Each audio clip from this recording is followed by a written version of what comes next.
అనేటటువంటి రాజకీయం అది P4 అంటే. ఆశలు అమ్ముకు బ్రతకడం, అన్నీ జరిగిన వాటన్నిటి మీద మన స్టాంప్ వేసి కూర్చోవడం, ఈ రెండే ఇందులో కనబడేటటువంటి అంశం.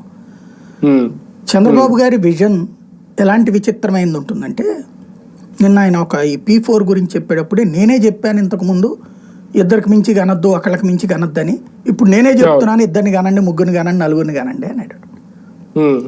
అంటే నీ విజన్ ఫెయిల్ కదా. విజన్ అంటే ఏంటి?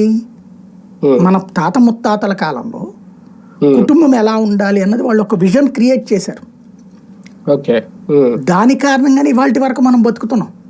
మన తాత ముత్తాతల ఆలోచనలు విజన్ వాళ్ళ వరకు ఆగల, వాళ్ళ తర్వాత తరం వాళ్ళ తర్వాత తరం ముది మన వాళ్ళ దాకా లెక్కేసేవాళ్ళు. అది విజన్ అంటే. అంతేగాని ఇవాల్టి రోజున మన కోరిక నెరవేర్చేసుకోవడం, లేదంటే ఏదో గొప్పగా చెప్పటం.